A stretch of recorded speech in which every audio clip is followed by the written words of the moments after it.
Hey friends, my name is Julie. I'm Daryl. And welcome to our farm in Kentucky.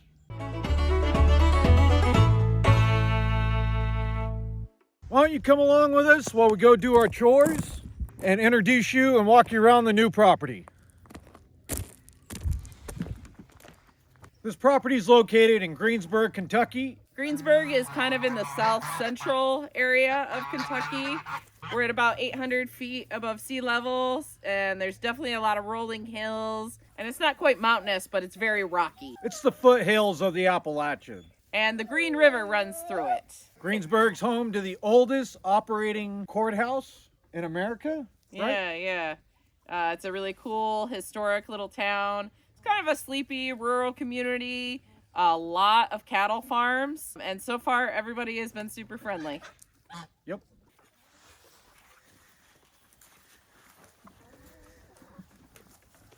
So one of the amenities this farm came with is this high tunnel. We're using the high tunnel to house all our laying chickens for the winter since we don't have our mobile coops here yet. Yeah, and this way they stay nice and warm because it is dipping down into the 20s at night. So we just pulled out the weed fabric and we're letting them scratch around in there. And they're gonna prep it for spring planting. Fun job? No. The mountain of poop cloth is wonderful. So we've also got this little low tunnel or greenhouse. The previous owner had some raised beds in here. It looks like maybe he's growing tomatoes, but I think this is gonna be where I start all my seeds. So I'm gonna put some tables in there and probably store a lot of my gardening equipment in this thing.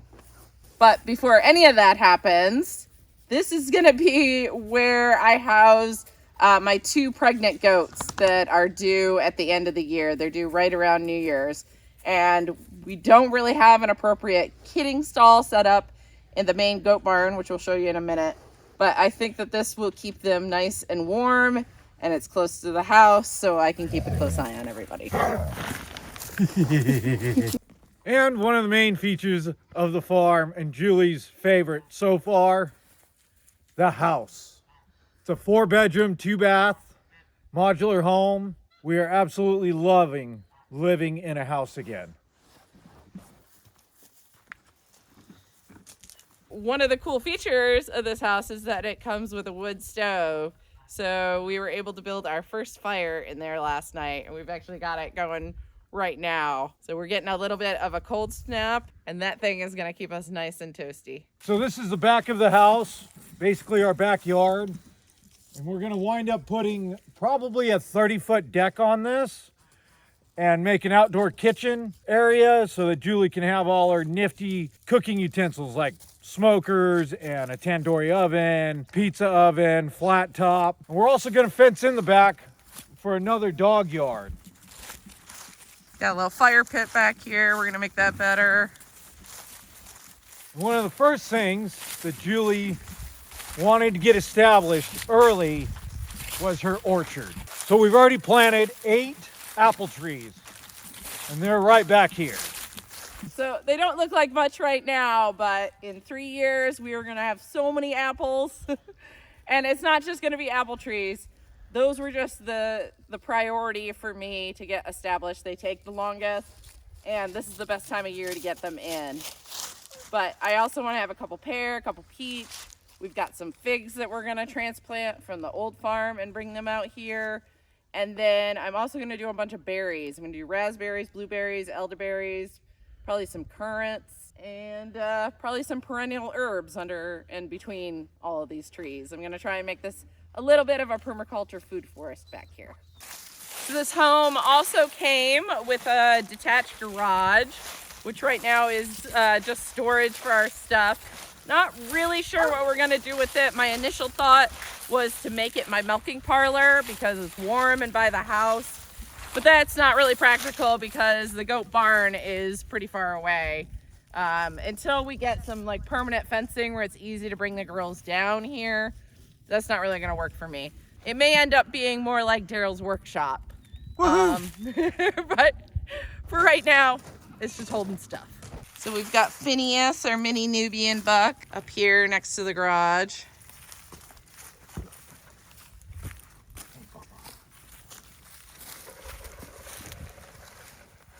He's got this little shelter that Daryl just improved, so it's a little more windproof. And then his neighbors are the 5 pigs we chose to bring. We decided to bring the 5 Hereford guinea hog crosses because they're kind of an experimental cross. They were at a good age and size to bring where we'll be able to harvest them in the next couple months. And they're just really cool pigs. As you can see, they've been here for a little while and they've been really gentle on the land. They've carved out a little nest in the back there, but otherwise they're just kind of trimming the grass. They haven't rooted up too bad, so I think they're gonna be good pigs. I like these girls. Hey, pig pigs.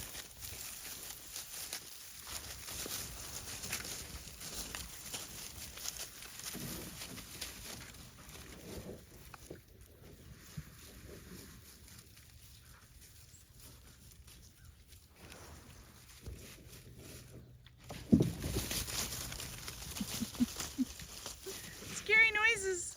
Scary noises. He's trying to touch me. Don't touch me. Our other 2 bucks, Herc and Huck, are up with all the ladies doing their thing. Why are they up there? Because he's a jerk and he was beating them up and not letting them into the shelter. We've already had our first snow here and the little bucklings were just kicked out into the cold essentially. So now he's all alone for a minute while the other bucks are up with the herd, but they get to come down tomorrow and we'll see how that goes. So we already stocked up on hay. Found a good deal on some alfalfa orchard grass. And believe it or not, this is probably only enough for a month's worth. It's like 120 bales.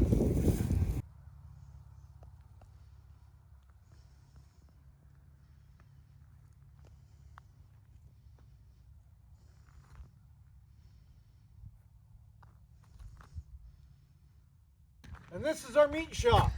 So this is a 20 by 60 metal building, and it's been sectioned off to have a little storefront, a bathroom, a cutting area, and a killing area. And it also has a refrigerator in it for hanging and storing meat temporarily. We're going to be able to run a little farm store out of here, do some custom slaughter, process deers, and things like that. We'll give a full tour of the inside of it after we get all the equipment and get it up and operational.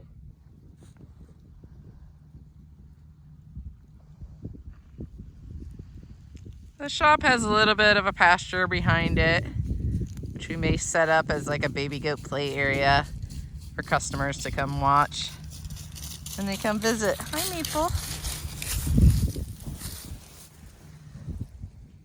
And the whole property is perimeter fenced, which is really, really nice, although it does need a little bit of work. And this is our cedar post barn. This is where the goats are living.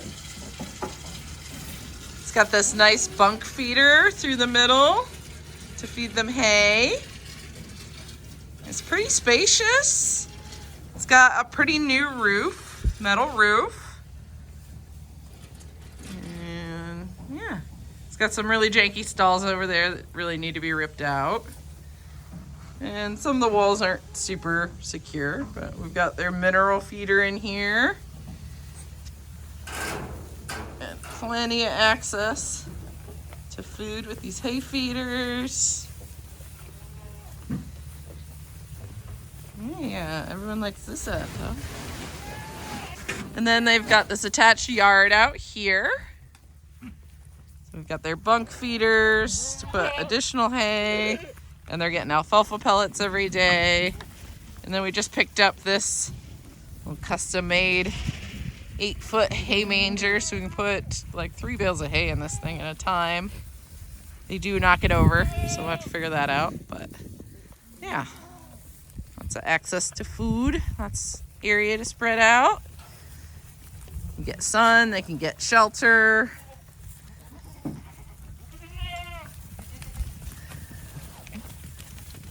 They're gonna get crazy because Dad's got the alfalfa pellets. Ah! There's one of my little bucks. That's Huck Huckleberry.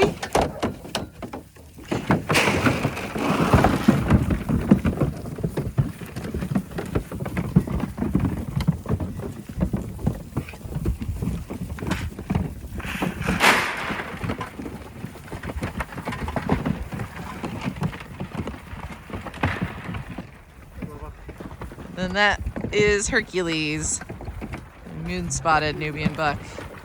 He's getting most of the ladies.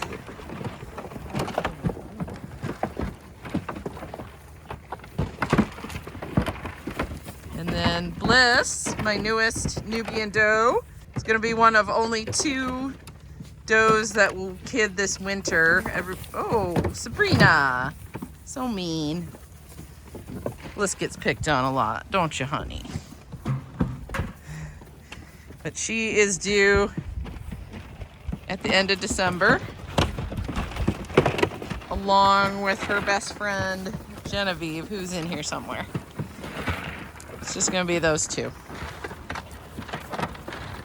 So before we could put the goats in here, I had to put some 2x6s to close off this entrance so that they didn't have access to the back of the barn. We're going to put some kidding stalls over here. We're going to replace these 2 stalls probably also with some type of livestock holding pen or kidding stalls. This fence here that we put up to separate this section for a milking area, we're going to replace tomorrow with another 2x6 graduated wall. Yeah, this is where we store feed and supplies for milking and their alfalfa. We've got 2 milk stands in here. Got Bliss currently having some treats. It's not the most secure right now. But the bones are all real solid. They're cedar posts. These aren't ever going to rot. And you can see that they're solid. So we'll probably wind up replacing the walls, reorganizing it, and redesigning it to fit our needs. What do you think, Summer? Hey, Miss Summer. You like it? Yeah. Pain.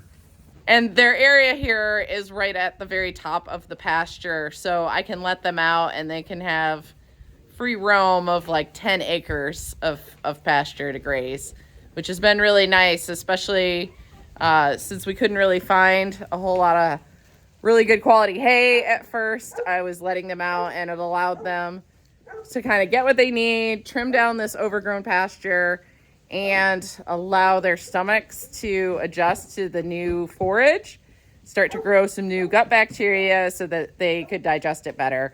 And they have come a long way in a short amount of time. They're doing awesome now. So one of the challenges with this new area is it's heavily infested with ticks. It has every type of tick. There is a chance of contracting Lyme or alpha-gal, which would be absolutely a life ender for me. I love meat too much. Yeah, me too, and dairy.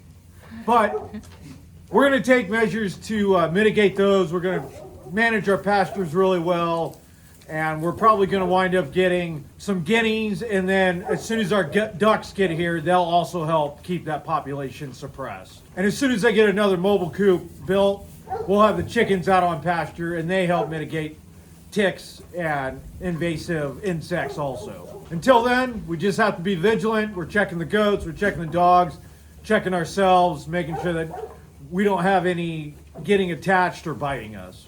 So Bliss here will be my primary source of milk until April, and then we're gonna have a whole bunch of kids all at the same time. You can see the house way down there. The smoke coming out of our wood stove. It's getting all nice and toasty for when we're done with chores. The previous owners also left quite a stack of bones from the butcher shop out here.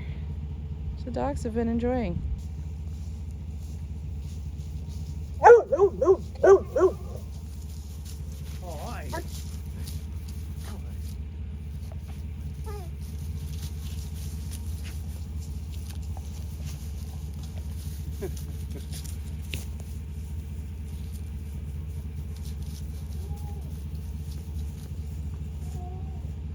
Well, we're done with our chores. We're headed back to the house and Go get some dinner. Yeah, we're gonna head into downtown Greensburg to our favorite restaurant so far. It's called the Tavern on the Square. It's an awesome little place. Great food, super friendly people, family run, and should be a good time. Thanks for watching. We'll see you again next time. Bye.